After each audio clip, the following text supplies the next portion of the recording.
right, welcome back to Agranak Studios, all you badasses and dice goblins and all the people who still are recovering from that natural one that you rolled last session. Today, today, we have a legend in the house. That's right, a titan of tabletop terrain, a wizard of hot glue and cardboard. A man who could build a dungeon faster than most people can find their scissors. Yes, DM Scotty is here. Say hi, DM Scotty. Hey, everybody, and welcome. Great to be here.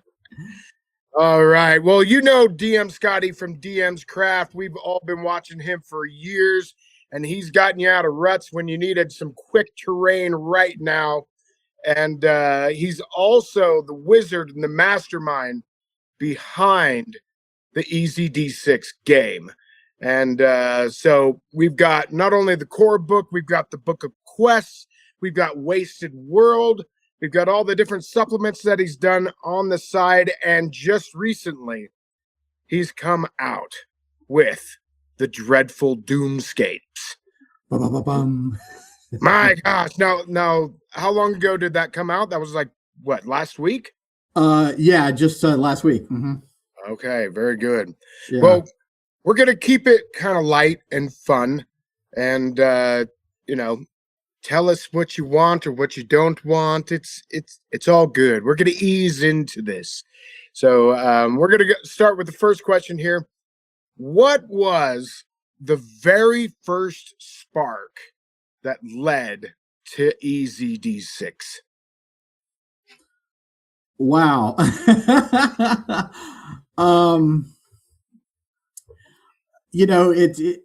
Having grown up with role-playing game, the red box and all that kind of stuff, and playing all these different kinds of games.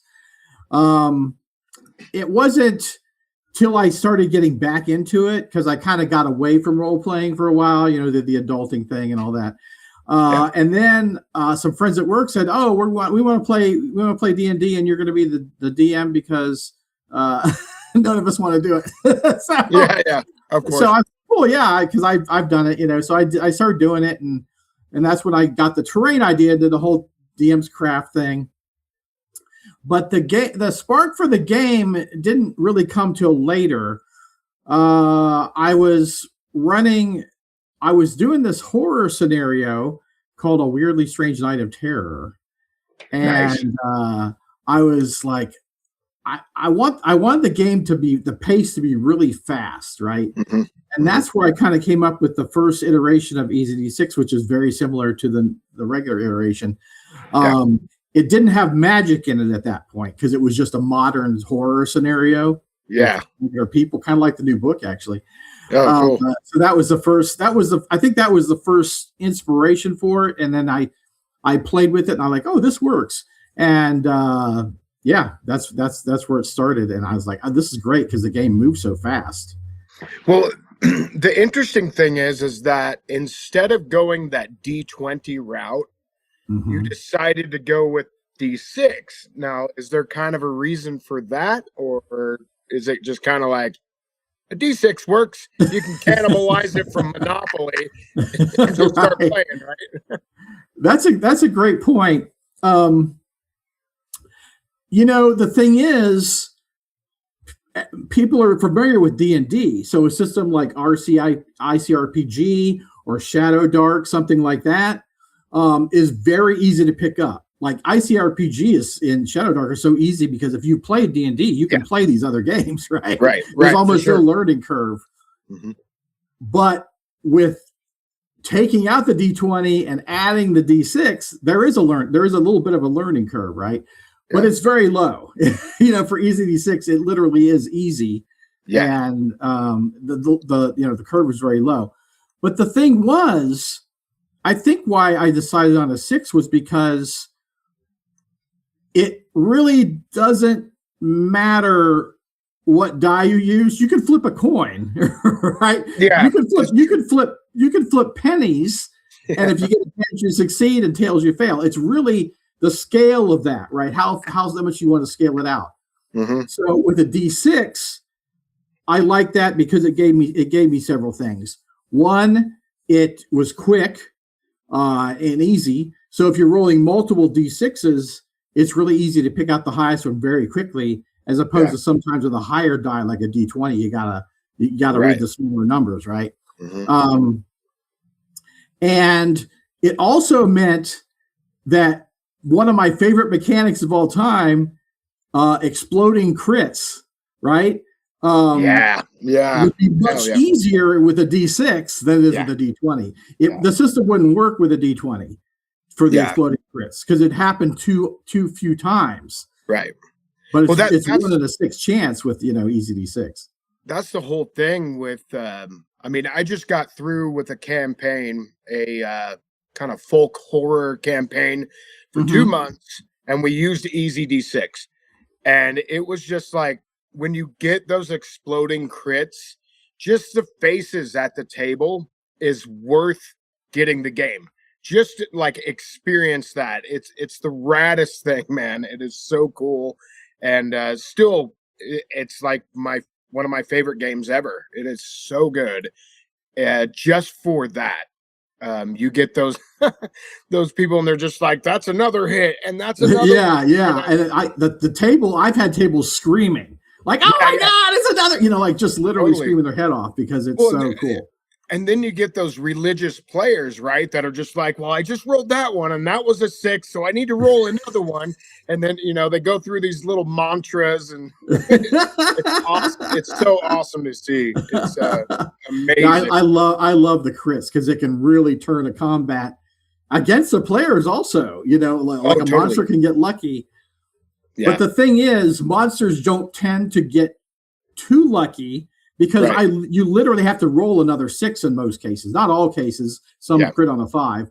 But most cases you have to roll another 6, and that's really hard to do, actually. Yeah. Unless you're using karma and your hero dice to boost that, right? Yeah, it's crazy to think about because it's only, you got 6 options there. And what is the percentage? It's like 7.33 or something, or maybe it's more than that. I don't remember what it was, but it's like it's a big chunk, but it's like it doesn't come up as often as you might think. And, right. Man, and even 3, I was like, 3, that's generous, But then sometimes they're hitting 1s and 2s, and by the first combat, like if you're doing something as an opener, it's like all of a sudden they're out of karma. And you're like, okay, you haven't even gotten to the end of the session tonight. So right. And I had people had the reverse luck too, right? Yeah. Okay. Like there was somebody and they were rolling a magic resistance, and you can't use karma on that. Yeah. But he rolled like he had a 2d6 magic resistance, like totally failed that. Then he had actually ended up getting a second hero die because something happened in the game. He rolled the first hero die, got a 1. Rolled the next one and got another 1. You know what I'm saying? So it doesn't matter. There'll be times where the luck will just be against you. Yeah, totally. And that's actually as like, oh my God, as exciting as like a crit. They were kind of the reverse. It is because you can't use karma on 1s. So if you roll those 1s and you don't have a hero die, you're stuck. Yeah, for sure. Now, okay, let me move on, and we may be in this territory right now, but EZD6 feels freeing to play. What was the biggest design aha moment where you knew the system just clicked? Yeah, I think the speed of it. Because I was like, what can I take out of it to speed it up, right?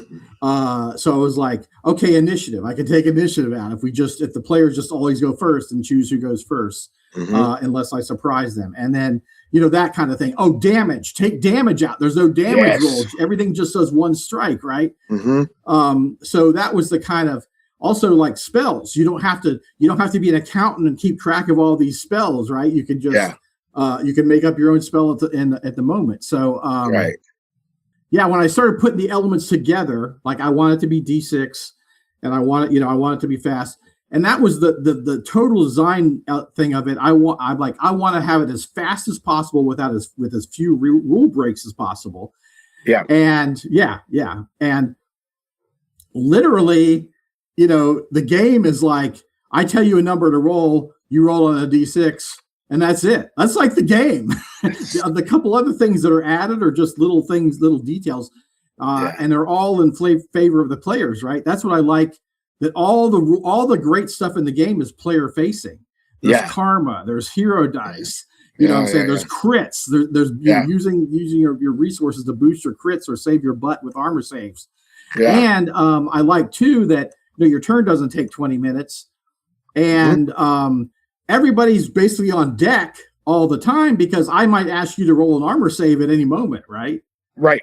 Of course. You can't take your turn and then sit there on your phone for 10 minutes. Yeah. Well, it's not going to be 10 minutes till your turn comes back around. Yeah. And I might say, oh, you take a strike, make an armor save or whatever. You know what I'm saying? So that keeps everybody on deck.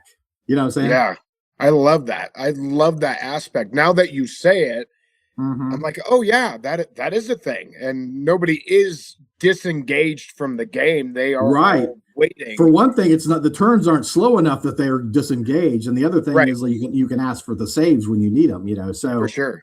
It keeps everybody attuned, Yeah. So cool. So cool. Okay.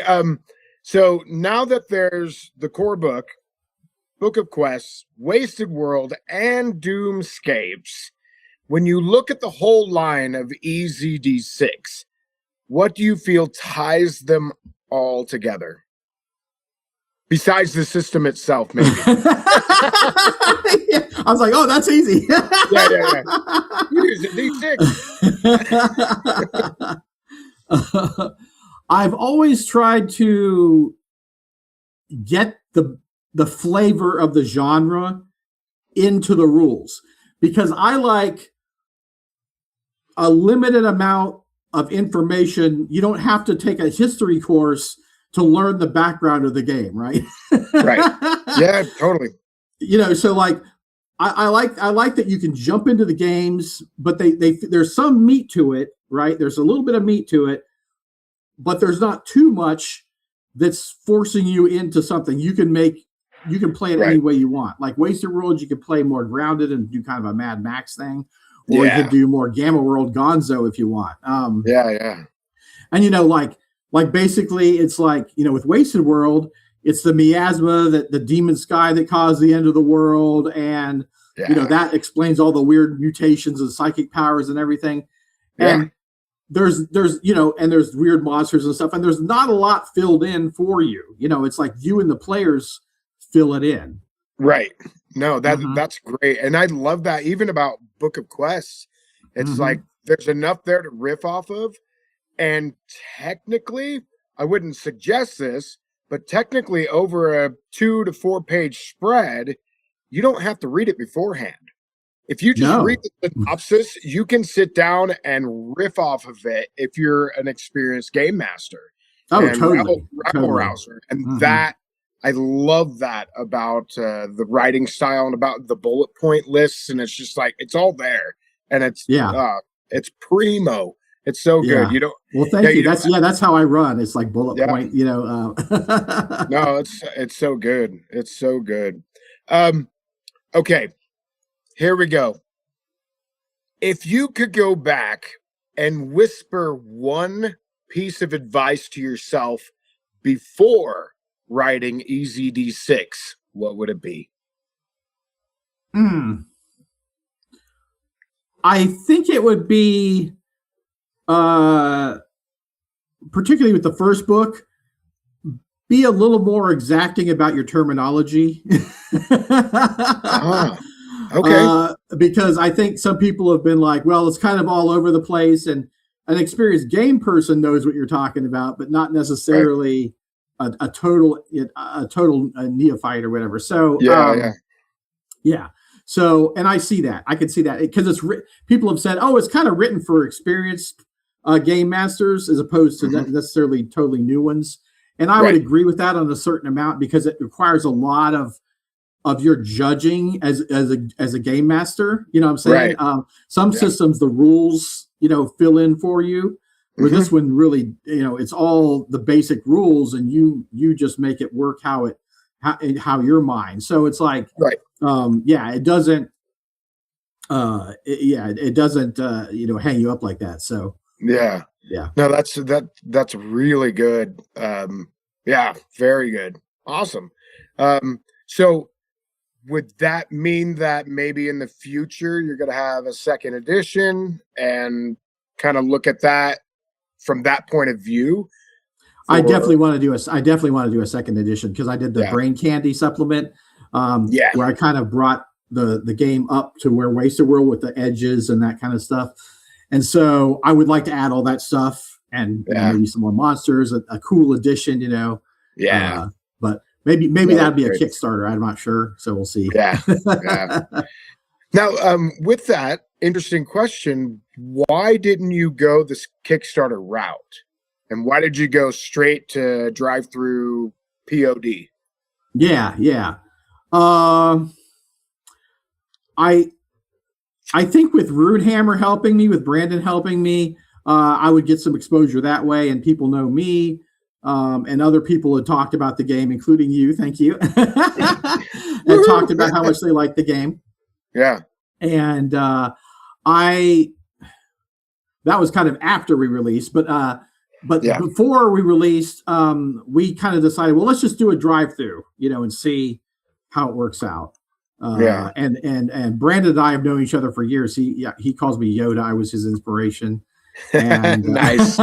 He's like, when I told him about the book, he's like, I'm making this book. We're making this book. We're going to make this book together. Hell yeah. I think the system's great, and I want to be a part of this, and I want to help you with this. So we just decided, well, let's just do drive-through RPG and see how it does.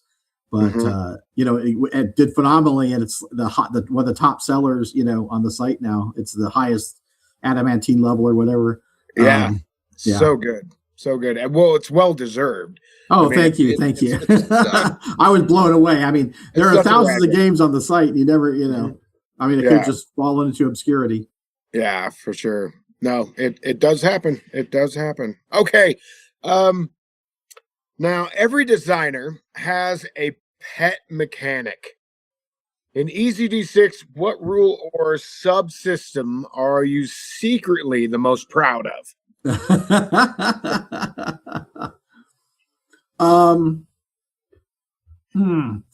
I think the basic rules are really solid. Yeah. I think what I'm most proud of is actually the magic system. Okay. Because when I was tinkering with it, I was like, oh, they could roll on a chart, and just get random spells, but people didn't particularly like that. Yeah. And then I had my aha moment with rolling the resistance, and it's like a little mini game where you roll the resistance versus the spellcaster and all that. Yeah. And I like that's it, because then I don't have to define everything ahead of time, and it feels different than combat, right? Yeah. Because in D&D, it's just the same thing, right? You just you roll the hit with your firebolt, you do your fire damage, but you roll the same as whether it's hit by a sword or a staff or a stick. It's the same thing. But with Magic, it really feels different because it's a whole gambling mechanic with the dice, right? Yeah. So I think that's the one I'm most proud of. It's really fun, and what's interesting is that it can be swingy because you get greedy players, and they're like power level 3. Yeah. And they go through a whole combat, they've cast maybe 5 times and they haven't hit once because they keep rolling a 1. Right. And it's like, maybe you should bring it back, dude, power level 2 or just a 1, and so. Right. Yeah. Or they want to hit too many targets, and it's like all that resistance, Yeah. And sure. Right. So. No, I love it. And it balances it, keeps it manageable, which is, I love it. It's so good. So good. Okay. Oh, thank you. Yeah, I'm fanboying right now. Sorry about that. Let's get into, here we go. You built you built a system that empowers rabble rousers with so much ruling freedom. how do you personally balance rulings versus rules at your own table? Oh, yes, yes, yes. I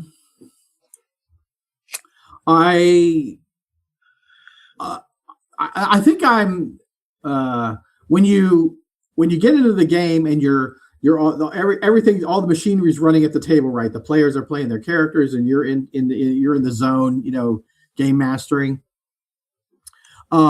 I think that I'm always looking out for anything that players throw out. You know what I'm saying? Mm-hmm. Just inadvertently throw out, and I'll grab that stuff and use it in the game. I always, grab that stuff and use it in the game. Good game masters, I feel, do that. I'm the same, yeah.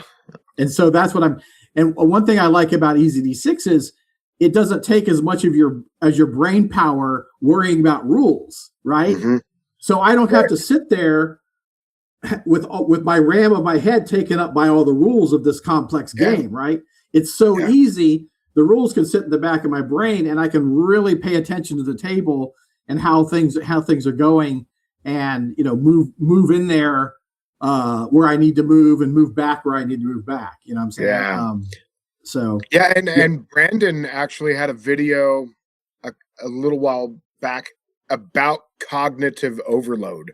Mm-hmm, and that idea where when you get, when you're doing roll master, you're like, oh my gosh, every second of the game has 2 rolls to it, and you're trying to figure all that. And for some people, that's awesome, but for us others, we want to get down the road and find out how the story unfolds. Exactly. And I'm impatient to find out where the story goes. So yeah, for sure. That's the rules. The rules sit back, and are just used when needed. When we need to resolve something, and we move on to the story. The story keeps chugging. Oh, so good. So good. What part of the Doomscapes brand new book, plugging this, there's a link down in the dungeon, all of that stuff. What part of Doomscapes changed the most during development? Was there something that surprised even you as it evolved?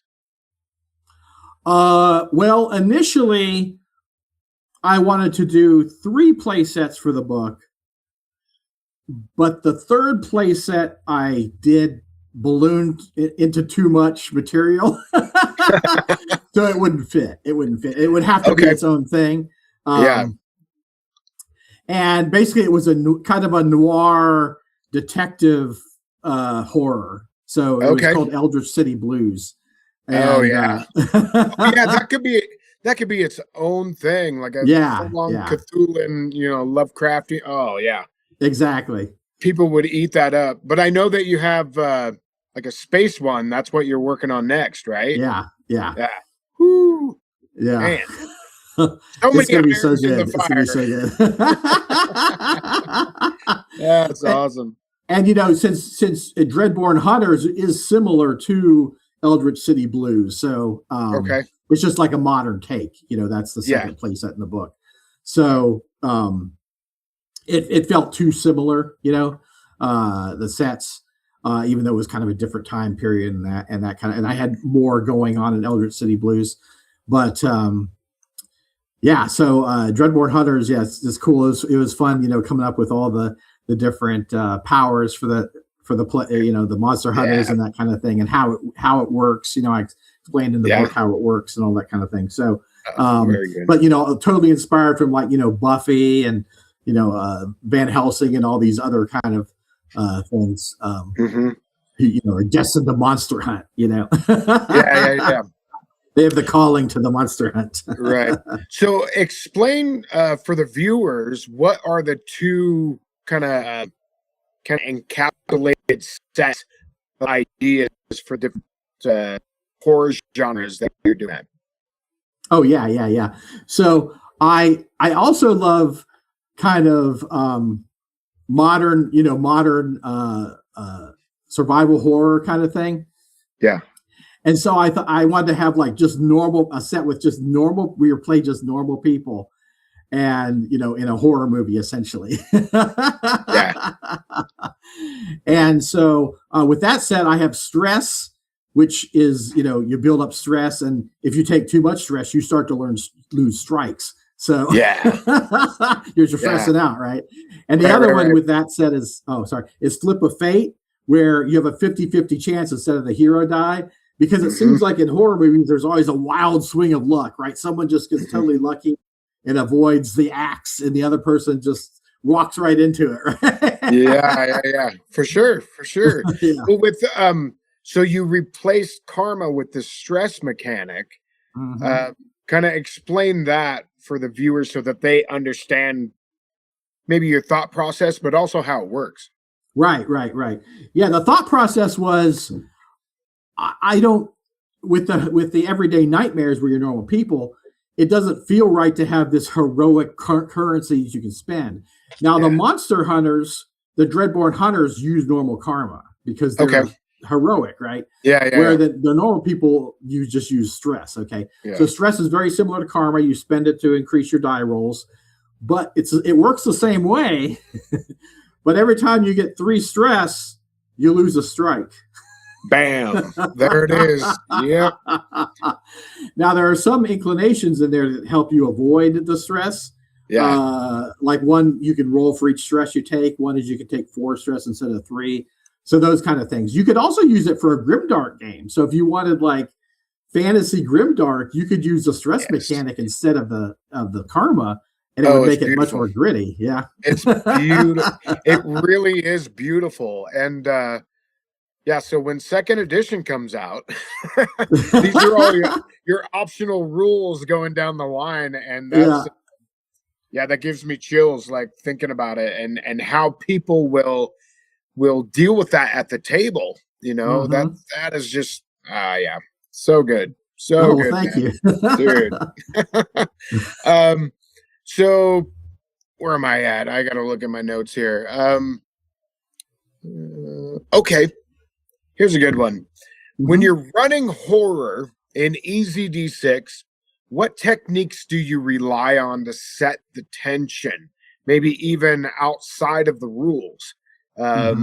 What is kind of your little pet group of fear-mongering creatures that are coming at your players? What does that look like? Right. Well, I think if you can, like one is to play creepy music, that slowly seeps into their consciousness and ups the tension.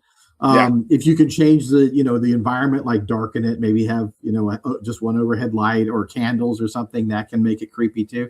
So that those kind of things you can do.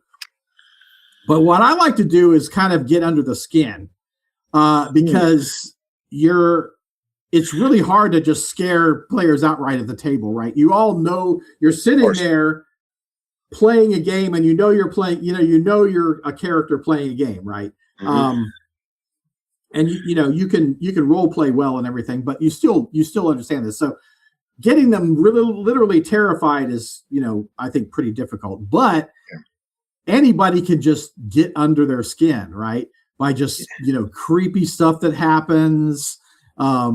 Use those tricks like don't immediately show the monster. There's clues of the monster or something. Or bad omens, things like that, little clues that oh crap, this isn't good.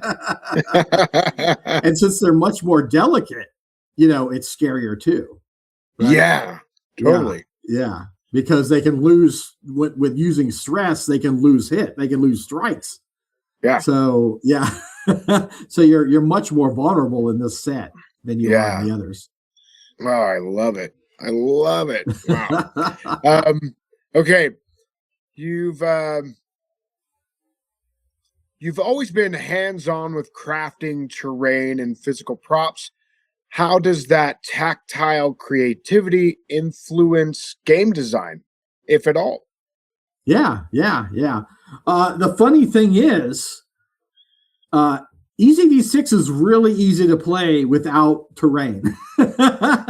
Yeah, totally. But it's also really easy to play with it. You know what I'm saying? It's easy to play anyway because it's just easier to play, right? You're not like, oh, I got to measure this out, and the spell has this circumference and there's this cone and all this kind of stuff. You just roll for your targets, how many targets, and so that just takes away all that having to measure and all that working stuff. Right. Yeah. Okay. So very cool. Yeah.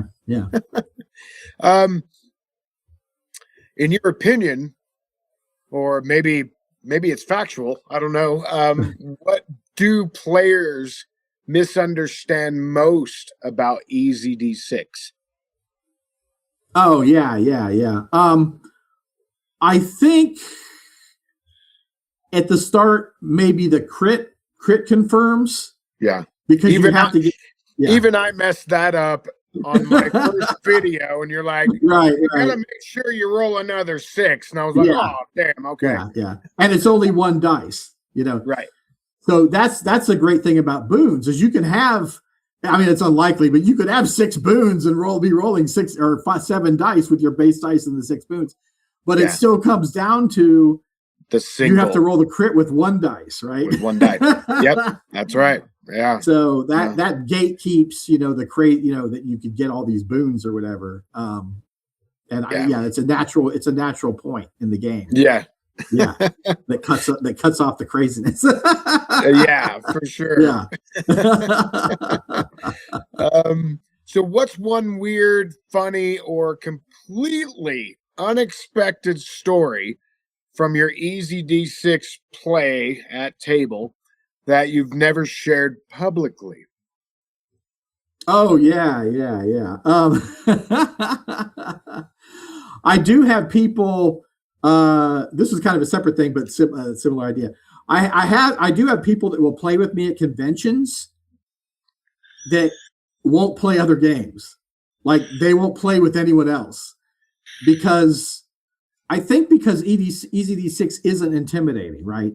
It doesn't matter whether you can't really be a master of EZD6. I mean, you might get the rules and, the karma and all that kind of stuff and be faster on your turns or something, but you're not going to be like, oh, I have the perfect character that I'm min-maxed out of, because, people say, oh, get those things that give you extra karma and all this kind of stuff. And it's like, yeah, that's nice. But when you get those, you don't have any other skills. So you need more karma, right? If you take your inclinations and skills and you're rolling boons, you're needing less karma because you're making your rolls more, right? Oh, yeah. You're not really cheating the system. You're just a lucky character. You're not really good at anything. You're just lucky, right? Yeah. So that doesn't really break the game in my experience. Some people will complain, but also remember that you're only supposed to get 1 karma per turn per failed roll. So you can fail 20 rolls and only get 1 karma. You get 1. Yeah. And you call for rolls, players don't. Because sometimes in some other games, players will be like, oh, I'm searching for secret traps or the hall or whatever. You're the one that calls for the rolls. You can say, oh, they can tell me, oh, I'm looking for secret doors or whatever. And then I tell them when to roll. It's like they don't keep asking me, oh, I'm searching. Yeah. So if you were to give an elevator pitch for the new supplement, the new book, what would it be? It would be that if you want to take a group of friends for Everyday Nightmares and run them through a horror movie that you would want to just run for your, essentially direct for your friends, this is the easy way to do it. I mean, you could get this set up in 15 minutes. You know what I'm saying? They have their characters in 15 minutes ready to go, and you can go crazy with it.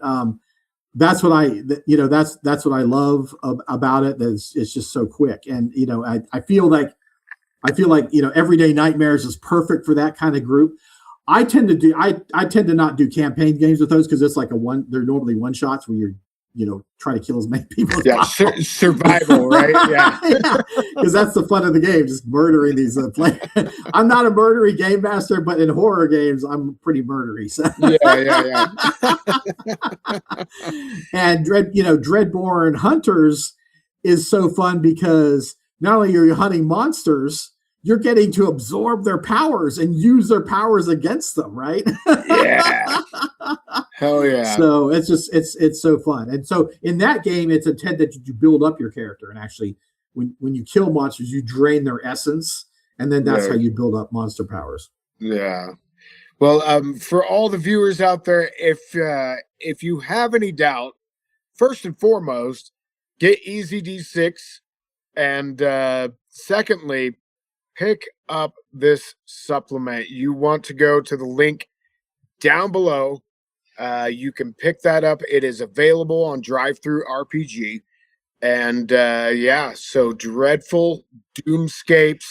And go ahead and sick Jason or Freddy Krueger or, you know, the Xenomorph, whatever. Just like throw it at them and let them try and survive and or absorb their powers. How cool would that be? Exactly. So awesome. So, DM Scotty, not Mhm. that people don't know, if they're watching my channel, they know your channel. But for those that don't, tell us where you're at, where your social accounts are, YouTube, all that stuff. Go for it. Yeah, I'm on YouTube as the DM's Craft. Years ago, when YouTube was actually new, I started doing crafting, and because I started with a group, got back into role playing, and it kind of blossomed from there. And I love how much crafting is all over the internet, all over YouTube now. I mean, it's almost a new channel every day, and it's just fun to see all these different people's take on it. So we got, I got the crafting, and then, now with the EZD6, I have a Discord that you can hop on. There's a Reddit for EZD6. There's even a Facebook group. And then, you can just find all the EZD6 products. It's easy at Drive-Thru RPG. So they're all in one place. Nice. Yeah. And it's actually listed as a system now on Drive-Thru RPG. Yes, as it should be. I'm somebody. Yes.